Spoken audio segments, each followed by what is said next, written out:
안녕하십니까. 여수 MBC 뉴스투데이입니다. 오늘 전국적으로 미세먼지가 기승을 부리면서 전남 동부 지역에도 낮 12시를 기해 미세먼지 주의보가 발령됐습니다. 오늘 낮 순천의 미세먼지 수치가 세제곱미터당 365 마이크로그램까지 치솟았으며 이후에도 전남 동부 전 지역에서 미세먼지 농도가 매우 나쁨 수준을 이어갔습니다. 내일은 전국적으로 미세먼지가 보통 수준을 보이겠지만 일부 내륙 지역에서는 오전과 밤 한때 미세먼지 농도가 높아질 것으로 예상됩니다. 세월호 참사 4주기를 하루 앞두고 세월호 가족과 시민들이 모인 목포 신항에는 커다란 노란 물결이 일렁였습니다. 돌아오지 못한 5명의 미수습자와 진상규명을 위해 함께 기억하고 같이 행동할 것을 약속했습니다. 양현승 기자입니다. 진실을 보듬은 채 누워있는 세월호. 바다 밑에서 3년, 그리고 무태에 올라와서도 1년 넘도록 그 모습 그대로입니다. 노란 세월호 징표를 하나씩 지니고 시민들이 목포 신항을 찾아왔습니다.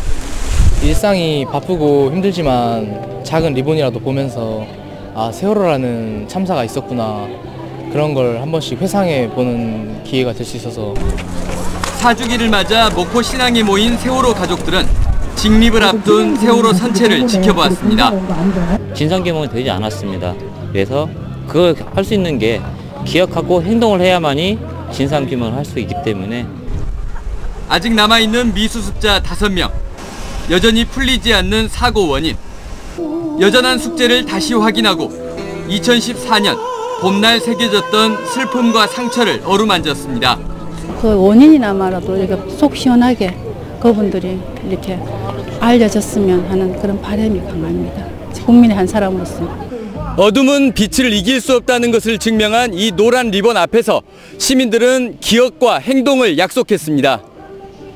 이제 세월호 참사는 다 해결이 났나 보다 이렇게들 생각하면 어쩌지. 아직 아닌데. 아직 떠나보낼 때가 아닌데. MBC 뉴스 양현승입니다. 더불어민주당 전남도지사 경선 절차가 마무리된 가운데 최종 본선 후보가 잠시 뒤 발표됩니다. 더불어민주당 전남도당은 신정훈, 김영록, 장만채 등 3명을 대상으로 권리당원과 안심번호 선거인단 ARS 투표를 실시했으며 각각 50%의 비율로 합산한 뒤 오늘 밤 9시쯤 결과를 발표할 예정입니다. 한편 과반 득표자가 없을 경우에는 이의 신청을 거쳐 오는 18일부터 이틀 동안 1, 2위 득표자를 대상으로 결선 투표를 진행합니다. 광양시는 인근 여수나 순천시보다는 관광도시로서 인지도가 낮은데요. 광양을 3대 권역으로 나눠 관광도시로 변화가 시도되고 있습니다. 박민주 기자입니다. 지난해 조성된 광양 도심권의 3화선 공원입니다. 300m 길이의 무지개 다리가 만들어졌지만 관광 견인 효과는 미흡합니다. 광양시가 이곳을 중심으로 도심권 관광개발 모델을 내놨습니다. 기로대교에서 금호대교에 이르는 9.4km 구간에 해변 관광 테마거리를 조성합니다. 오는 2020년까지 160억 원을 들여 달빛 광장과 수변 전망대, 워터스크린이 어우러진 특화된 공간으로 만든다는 겁니다. 체육공원 쪽에다가 휴식 공간을 만들고 그다음에 3화선 주변에는 워터프런트 공간을 만들어서 섬과 그다음에 해안을 같이 즐길 수 있는 그런 도심권 관광지로 만들 계획입니다. 섬진강권 관광개발 사업도 진행됩니다. 백두대간 종점 관광명소화 사업과 섬진강 백길 복원에 레포츠 시설도 조성합니다. 지난해부터 추진된 백운상권 4대 계곡의 관광명소화 사업에는 내년까지 90억 원이 투입됩니다. 시민들은 차별화된 관광 브랜드와 머무는 관광지로 변화가 지역 경제로 이어지는 파급 효과가 필요하다고 강조합니다. 이 도심권 관광이라는 것이 꽃만 보고 가는 게 아니라 숙박이나 또 체험거리, 다양한 프로그램들이 진행되면서 1박 2일, 2박 3일 머무는 관광으로 진행이 돼야 될 것 같고요. 도심 섬진강, 백운산 3대 권역에 부족한 관광 인프라를 구축하겠다는 광양시. 관광도시로 변화 성패에 지역민들의 관심이 커지고 있습니다. MBC 뉴스 박민주입니다. 전라남도가 광양 세풍산업단지에 중소협력단지형 외국인 투자지역 지정을 추진하고 있습니다.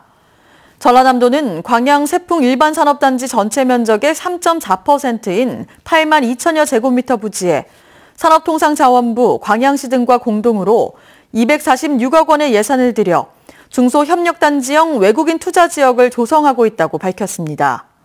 세풍 외투 지역의 입주 대상 업종은 신성장 동력 산업에 속하는 사업과 식료품, 화학제품 제조업, 비금속 광물 제품 제조업 등 11개 업종입니다.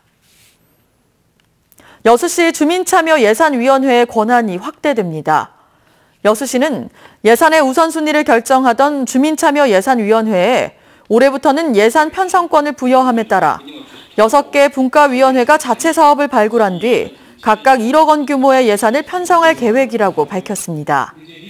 올해 여수시 주민참여 예산위원회는 모두 213명으로 구성됐으며 지난 6일 예산학교 운영을 시작으로 본격적인 활동을 위한 준비 작업에 들어갔습니다.